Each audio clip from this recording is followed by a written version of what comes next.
Ja, wir haben mit der WWU Münster, mit der Uni Münster ein Projekt seit 2 Jahren jetzt laufen.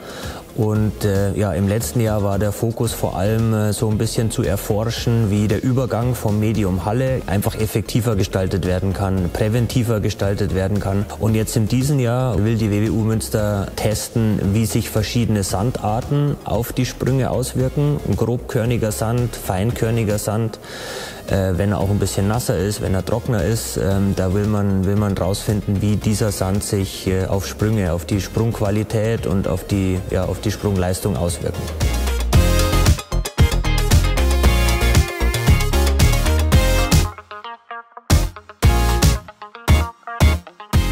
Im Beachhandball besteht die Problematik, dass die Athleten und Athletinnen vornehmlich aus dem Hallenhandball kommen und relativ abrupt von dem Untergrund Halle auf den Untergrund Sand wechseln. Und diese Übergänge möchten wir optimieren. Das Projekt läuft über 2 Jahre. Der Schwerpunkt im ersten Jahr ist die Evaluation des Übergangstrainings in der Halle und im Sand. Und im zweiten Jahr liegt der Fokus auf der Individualisierung des Übergangstrainings und der Schwerpunkt 2 verschiedener Sandarten kommt noch ins Spiel. Das Übergangstraining besteht aus insgesamt 6 verschiedenen Übungen, dauert ungefähr 20 Minuten und wird in Ergänzung zum normalen Hallentraining durchgeführt.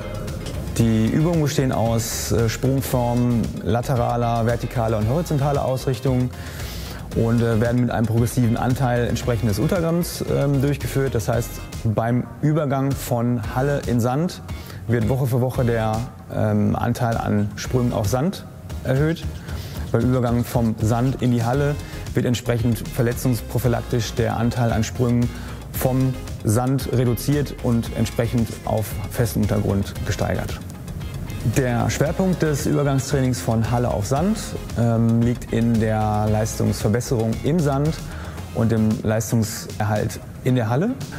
Der Schwerpunkt des Übergangstrainings von Sand in Halle liegt in der Leistungserhaltung und der Verletzungsprävention.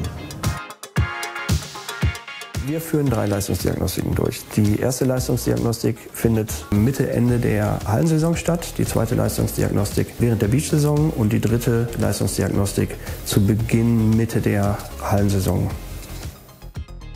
Wir messen Sprung, Sprint und Agilitätsleistung auf Hallenuntergrund und Sanduntergrund. Bei der Sprungdiagnostik geht es darum, über eine dreidimensionale markerbasierte Bewegungsanalyse die Bewegung genau zu erfassen. Bei den Kraftmessungen erfassen wir die Sprünge, also die Bodenreaktionskräfte bei den Sprüngen, und wir können über die Elektromyographie die Muskelaktivitäten erfassen. Die besondere Herausforderung bei den Messungen im Sand ist der Sand an sich. Das heißt, der Sand ist sehr veränderlich und wir sind hier in Münster in der Lage, den Sand sozusagen in die Halle, ins Labor zu transportieren, indem wir Sandkästen gebaut haben, die auf Kraftmessplatten stehen. Das heißt, wir können eine Sandsituation im Labor erzeugen unter standardisierten Bedingungen und können die Sandsituation wirklich genau analysieren.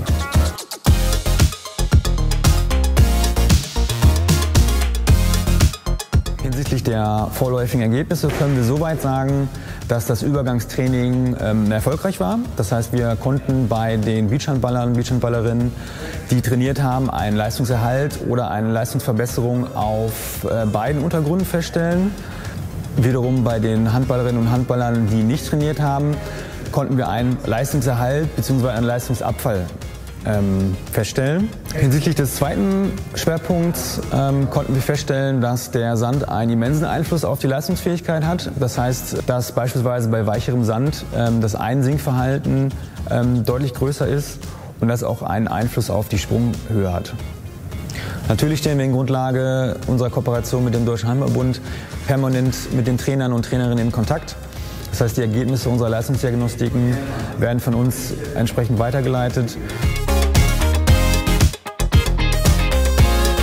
Ja, das Projekt ist für den Deutschen Handballbund sehr wegweisend und das Ganze ist natürlich auch für uns dann in der Ausbildung auch unserer Beach-Trainer und Trainerinnen extrem wichtig, weil die müssen ja wissen, wie kommen die Athleten und Athletinnen dann aus der Halle zu mir, wie kann ich die sinnvoll aufbauen, wie kann ich da dann aber auch wieder den Hallentrainern entsprechend zurückführen, ja, was muss man dabei beachten, und daher ist das Ergebnis oder die Ergebnisse sehr relevant für uns auch in der Praxis.